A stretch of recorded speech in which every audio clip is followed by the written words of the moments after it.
A lot of people talk about the most important commodity being money, but we really know that the most important thing in life is actually time that you don't get back. That's what I love about Saddlebrook, Kyler. I don't know if you've noticed it. When people walk in, they feel at peace. And I love that. And tell me, how were you able to develop such a culture where people feel safe, they feel okay talking about what they really want, and they feel heard?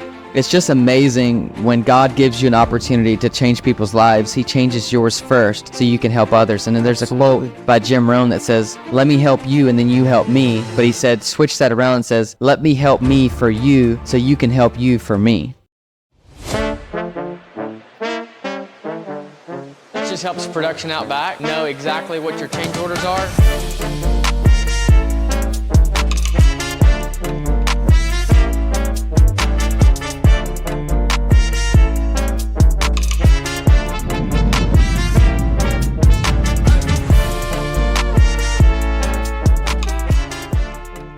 Kyler, what's up, man? Welcome back to the Tiny Home Podcast, powered by Saddlebrook. But guess what, Kyler? What people don't understand is this is the #1 tiny home podcast in the world. That's the most exciting thing. And that's crazy because guess what? Now is episode 13. We made it. We made it. Past 12 episodes, 13 episodes. And you know what's crazy? Before we start off the podcast, there's like a statistic, I think Hormozy was saying, correct me if I'm wrong, if you know the number. People quit after 10 podcasts. Yeah. And we're still going.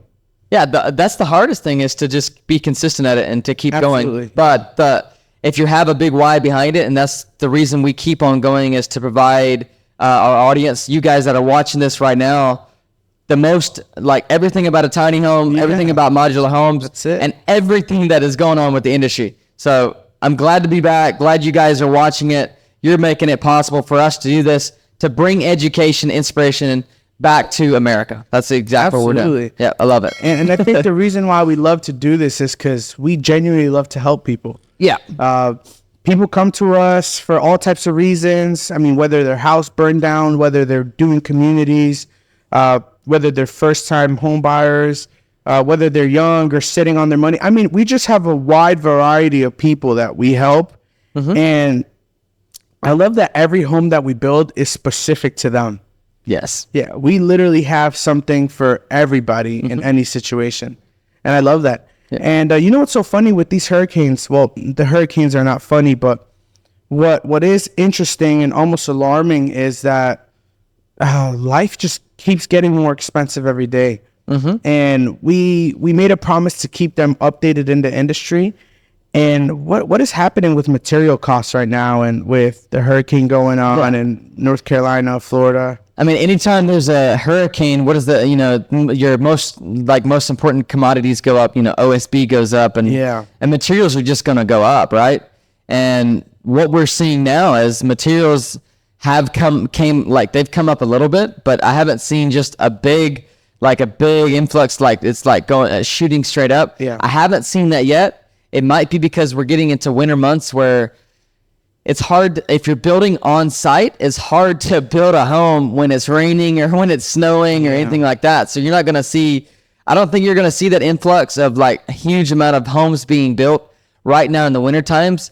And now in the spring times, I think it's going to get crazy because they're saying we're 3 to 4 million homes behind in America. So builders, we don't have enough builders. We're going to need to really go after it. So I'm expecting, if inflation doesn't come down, if we don't get our country turned back around, I see materials going up sooner rather than later. That's it's a hard topic to talk about, only because, dude, let's talk about the investor, the first-time home buyer. It doesn't matter whether you're buying 18 homes or one home.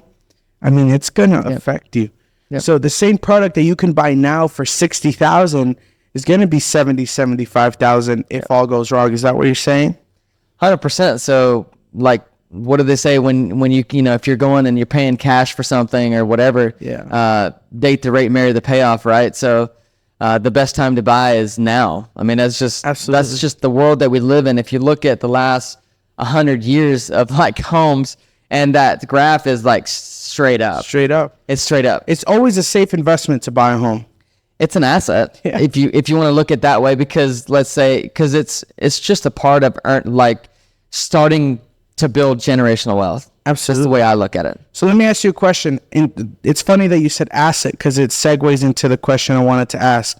Investors that are sitting on their money right now, why would buying a plot of land and building a tiny home park be beneficial to them right now?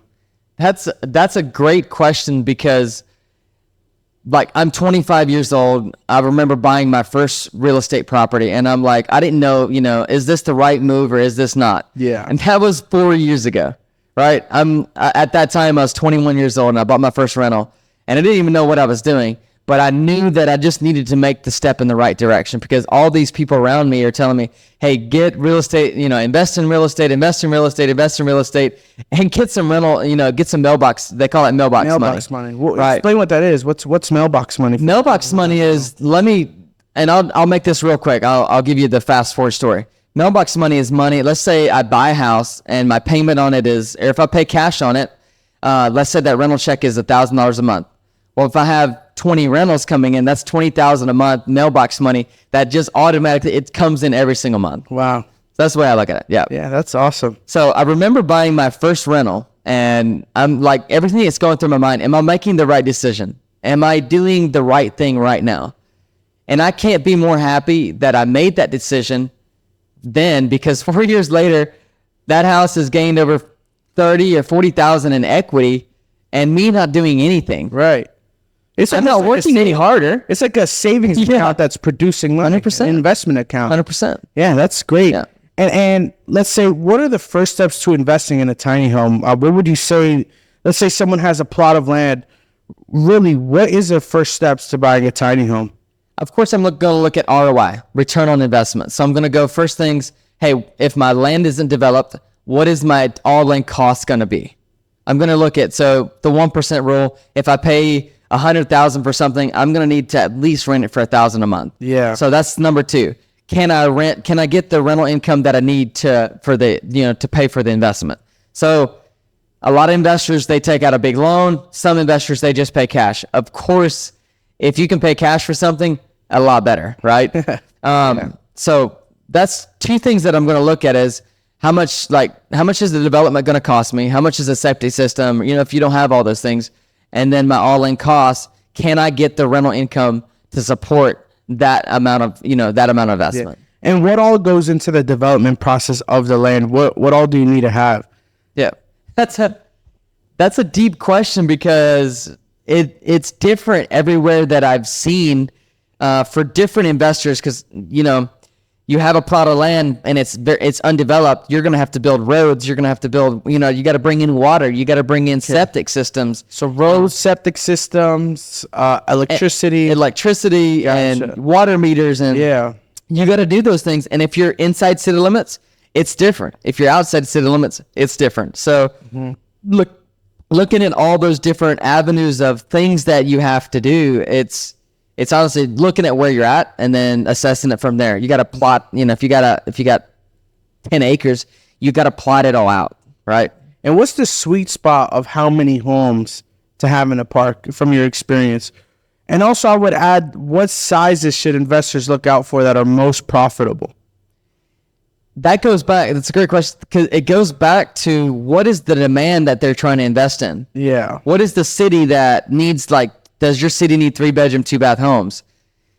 So I look at both of those and saying, hey, is there a certain size that I would go with? Because 3 sizes. If I'm going for 1-bedroom, 1-bath, I'm going for a 12 by 32. If I'm going for a 2-bedroom, 1-bath, I'm going for a 1640, 1644. And if I'm going for a 3-bedroom, 2-bath, I'm going 18 by 60. Okay. Right? So depending on what your city your needs and wants are, I'm going to determine what I'm investing in a 3-2, a 2-2, or a 2-1, or a 1-1. Yeah. But I've seen to get the most rent, I've seen the 2-2s do the best. 2-2s. And what size would that be? Are we 1652 or 1852? 1652, 1852 is the perfect square footage. Yeah. And I've seen people put these on a gravel pad. Do you recommend a gravel pad, or should they what all types of pads can you put these homes on? Depending on if you get a 30-year mortgage, if you're trying to sell it, if you get a 30-year mortgage, it's got to have a concrete pad. But if you're an investor like I was, I put it on a gravel pad. Yeah. Because I'm looking at the my return on investment. I'm looking for my ROI. What is the most ROI? What is the best decision? Like, what is the best investment that I can make that's going to make my dollar the most dollars? Absolutely. And what's the difference between a gravel pad and let's say a concrete pad for those who Gravel don't know? pad's going to cost you about $1,000, and the concrete pad is going to cost you, for an 60,000 square feet, anywhere from 8 to 10,000. But does that mean the gravel pad isn't as strong? Is that what you're kind of getting? I mean, you might have to re-level every 4 or 5 years, but as an investment, that doesn't cost that much. So you're figuring in all those costs in your investment when you're doing it. Absolutely. And Kyler, I'll say we work with multiple investors right now because it's just the perfect time to invest. People have been sitting on their money. They don't know what to do. And they've deemed that, buying tiny homes and building communities or residence models, modular homes, I mean, is profitable, but not only for the investor, but even the person buying one home. So it's crazy that when you buy your home, put it on your piece of land, it's insane, but our homes are averaging like $30,000, $40,000 off the rip in equity, which is insane. So yes, if you want to buy 10 homes and you're a accredited investor, sure, yes, 100% we will work with you. But the crazy part is if you're only going to buy one home, you're literally making an investment in yourself. 100%. So here's kind of what I want to talk about. So people who have invested with us, people who have put their life savings, they have trusted us with their life savings in order to produce a home that's going to generate the money. I've seen them go with 3 options: shells, 75% finish, and finish outs. What's the difference for those who don't know what we offer? So a shell is going to be what I call just 4 walls and a roof, and your exterior's done. So I call it in the dry. So nothing on the inside is going to be, you're going to see 4 walls, which is your exterior walls and your studs. That's all. And that allows people to do their own plumbing, electrical. Tons of people that come in, they say, hey, I think that I can do it faster. I think I can do it at a better price. Or the other day we had someone come in and they just wanted to do it do something for their wife. Absolutely. Right? So we have that customization that, once you get something in the dry, with rainy season coming up, perfect time to do that. Doesn't matter because you're already in the dry. Everything is dried up. So you can come in there, do sheetrock and whatever, and you can build this thing out yourself. Yeah. 75% is electrical, plumbing, interior framing, spray foam, all that's done. It just takes it to a closer place to where, you might, let's say you're 500 miles or you're 100 miles from the closest city or where there's a lot of contractors and it's hard to get contractors. You want to be at that stage where all that stuff is done so you can go ahead and, hang your sheetrock or hang your whatever you're putting on, wood on the walls, tongue and groove or whatever. I like the 75% the best is because my electrical's done. My plugs are all in. My plumbing is all there. My my insulation, everything is done. Everything is sealed. Everything is ready to go. Absolutely. So at that point, you only have to hang walls, kitchen, and bathrooms, correct? Which is one of the easiest things to do. Right. Yeah. And I'll say this. I've seen this on shells, and I feel like we should put a disclaimer. If you really need a shell, we will sell you a shell. But people do underestimate. Now, if you're an investor, it probably means you have a lot of general contracting experience. 100%. You can get that done. But for that person buying 1 or 2 shells, I'll tell you this. People severely underestimate how hard it is to finish out a shell. 100%. How much work. Now, here's the thing. We're all busy, correct? Even if you have a 9-to-5 job and then you have to tend to kids, have to tend to your wife and husband. I mean, by the end of the day, you're settling down at 7:30. You're going to sleep at 10 o'clock. You're only going to work on the shell an hour or 2 a day, maybe, or you go hard only on weekends or only work on it on a Saturday and Sunday. It really is a very demanding job to finish out a shell. And that's what I love about us is we take that work away from you because we have licensed plumbers, licensed electricians, professional framers, professional everything basically getting this done for you in a timely manner. So a lot of people talk about the most important commodity being money, but we really know that the most important thing in life is actually time that you don't get back. 100%. So that's why 75% finish is my favorite one.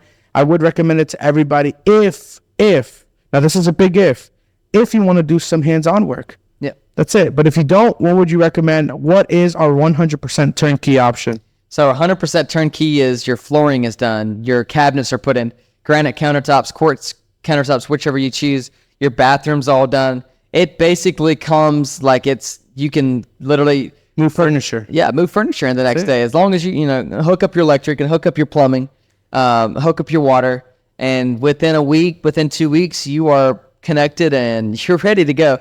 Honestly, I remember one of our customers, they were hooked up and ready like the next day. Yeah. The next day they were ready. They were already so moved excited. in, furniture was in, and everything. They were super They're excited. super excited. And you want to know, I'm so glad you brought that up because I want to talk about that relationship that we're building with our customers.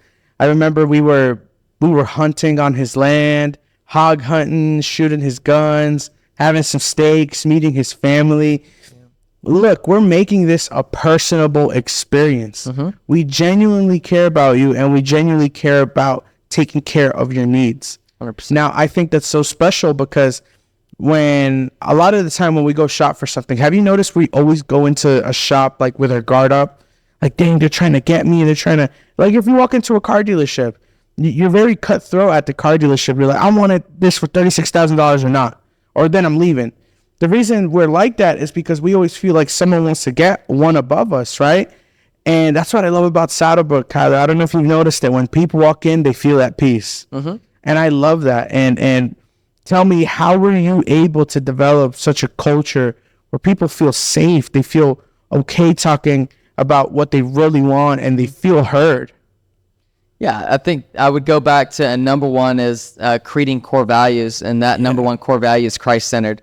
And then when you put Christ around every decision that you make, and when you build a culture around Christ and to advance his kingdom and to build a business that doesn't only care about, building a lot of homes, that just building, making a lot of money, it's about the people. How do we make it more about the people? And when you build that business and when people come in, it's that generosity that, that fills the room and that peace. And, it goes back to everything of, God created us, God created everything, and God owns everything. And when you can have a business that values principles around Christ, you can build a business that brings peace and profits. And that's what we want to Absolutely. To bring to every customer, every person, every individual that is even watching this. We want to bring you that sense of peace and understanding of purpose that, if you don't buy from us, or if you're, it's to give you this education, but to create a company like this that shows other companies that this is the way to do business. This is just the way to take care of the people inside the business, because when you take care of the people inside the business, you take care of everyone else that comes inside the business. So I always go back to number one, Christ-centered, keep God in your life, keep him surrounded, and make him number one. Make him the number one thing. And when you keep that number one, you will always make decisions that are going to advance his kingdom. Absolutely. And I love that you said that. Here's the thing. It's hard to save money in this economy. And when people do have money saved, they want to spend it wisely. And I love that you mentioned our core values, because I recently had a situation where one of my customers recently became widowed. And this is a dream that they have talked about with their husband forever. Downsizing to a tiny home, making it cute, making it like almost like Pinteresty, you know what I mean? Thank you. And I love that when she came in, she immediately felt safe, and she didn't feel pressured into going into something that she didn't feel ready for. Yep. So she had everything available. She had her money. She had her land. She had the layout she wanted. But what she didn't have is the clarity if this is the way she wants to go alone. And just catching up with her a month after, 2 weeks after, a month and a half after, just constantly just checking up on her. I see the gratitude she feels that I'm just genuinely there for her. Like, hey, can I give you a word of encouragement today? Like, hey, if this is something you can do, I'm here for you. And she says, like, dude, I spoke about this with my husband, And now my husband's not here no more. Yeah. I don't know if I can do this alone. And a lot of our customers kind of have similar stories. You know, 100%. we recently had someone that couldn't see their tiny home be built out from beginning to end. It's just life. It's just life. But the gratitude that their kids felt to us was just insane. Would you agree? Because we're genuinely caring. We're looking out for your best interests. Yep. Okay? We can't help everybody. All right. But the people we can help, I'm going to help the heck out of you. Yep. I am going to out Love help it. everybody. Yeah. And that's what Jesus would have done. Yeah. Right. And that's, I think it goes back to, you know, I wish every company would, you know, have that, the values and to keep themselves around Christ and to build a business that's kingdom based. Yeah. And to, you know, love their people and to love their customers and, you know, the customers that we have, the dreams that we, you know, make come true. We got an amazing podcast that's about to drop with one of our amazing customers that have an amazing story, and I can't wait for the audience to see her story. But it's just amazing when God gives you an opportunity to change people's lives. He changes yours first so you can help others. And then there's a quote by Jim Rohn that says, "Let me help you, and then you help me." But he said, switch that around and says, "Let me help me for you so you can help you for me." Yeah. Right? That's what we're doing, is to educate ourselves as much as we can so we can help others. We can help others, right? Absolutely. Yeah. And in the most unselfish way, like they say, the best way to help someone is to put the oxygen mask first. Because if I don't help myself, how can I help you? And I love that you mentioned that podcast. I cannot wait for you guys to see it. Yeah. She gets so emotional. Yeah. Just a sneak peek. She gets highly emotional. Yeah. Because this meant the world to her. And I wouldn't want it any other way than for her to come to us. Because what I've noticed is that there are companies, I'm not just saying the companies, but there have been experiences where someone is just trying to get a check. Someone is just trying to sell them something that they don't really even need. 100%. How crazy is that? Yep. Walking into somewhere, telling someone, hey, I need this, and they offer you something else. 100%. We don't do that here. You know what I mean? And that's what I love. She got super emotional, just a sneak peek. We literally changed her life. Yeah. And that's her driving factor, man, to keep going at this Building every dreams, day. transforming lives. Absolutely. And I love that. Look at that. Saddlebrook, building dreams, transforming lives. Yeah. We live it. Like we said, we bleed Saddlebrook because we believe in what we do. And, you know, it's an emotional topic. Yeah. But it's super amazing that we're helping people. Like, I'm not going to name drop, guys.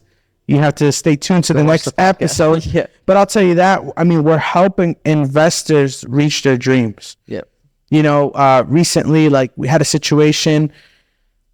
This person has no reason to keep working. He's made it. He's successful, but now he's working for legacy. He told us his dreams. He told us how many units he wants. He told us his land. And he clearly told us, my wife thinks I'm crazy that I'm doing this. And a lot of you out there might be the same. If you're a workaholic, dude, you have it made in life, and you still want to go on to the next project. Create a legacy. Exactly, because he's like, I want to have something built that my grandkids are going to have, that my kids are going to have. And we help out with all of that. So, I mean, what do you recommend? Should they come to us? Why should they come to us? And what are we going to offer? What value are we going to add? Yeah, that's a great question, because I think, you know, life is this much. Yeah. And we get to live this much. And if you're at the point where you've done the job, you've done, you know, you went on the trips and you did, you know, you got all that, you've gotten to a place where, and I'm speaking to like, to someone that wants to create a legacy, that wants to create that generational wealth for their family. Because if I could ask you one question, and it would be, what's the most important thing in your life? What do you want to leave? What do you want on your gravestone when you leave? Who do you want to be? Who do you want to be known for?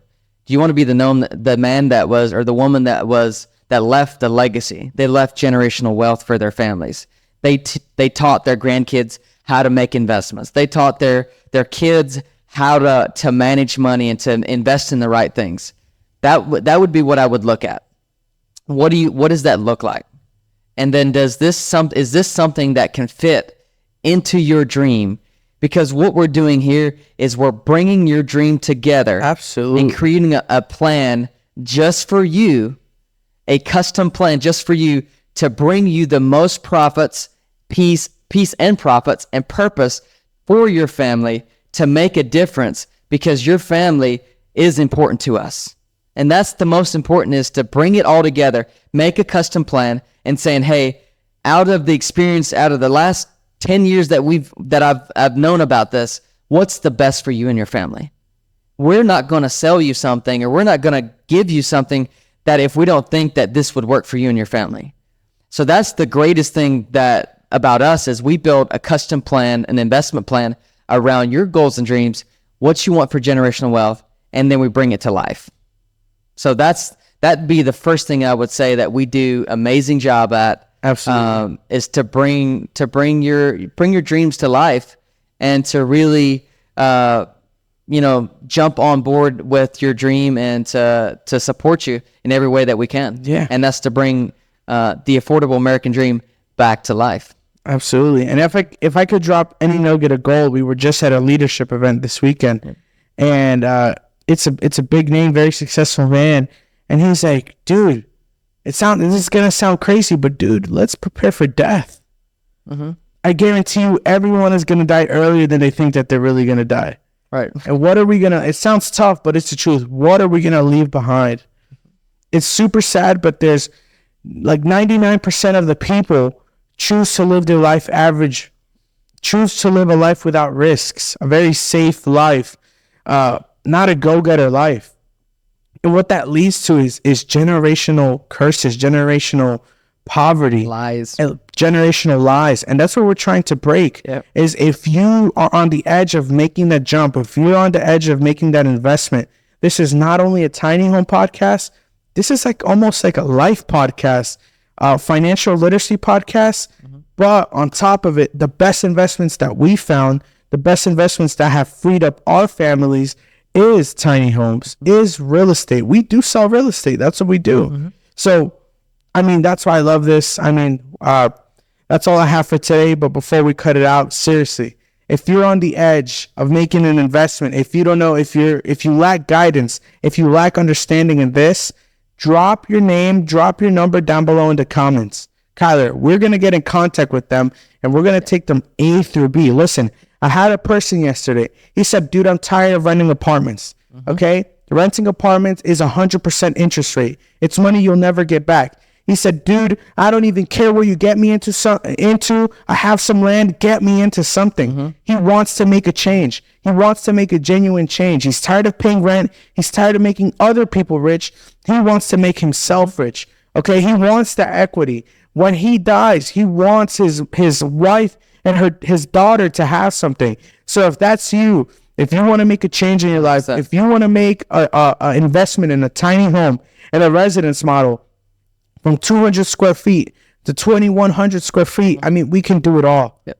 Okay, so guys, if nothing changes, nothing changes. If nothing changes, nothing guys, submit your comment, submit your info down below. Me or one of our home experts will reach out to you to build your custom floor plan, to build your custom dream just for you. Exactly, See you guys. on the next. Hey, listen, before we leave, drop a comment, share the video, like the video if you really liked it.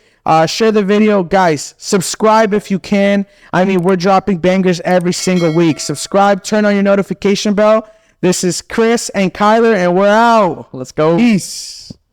If you enjoyed this video, drop a like. If you have any questions we didn't answer, drop a comment. And guys, tune into next week's episode where we will continue to educate you about the tiny home industry.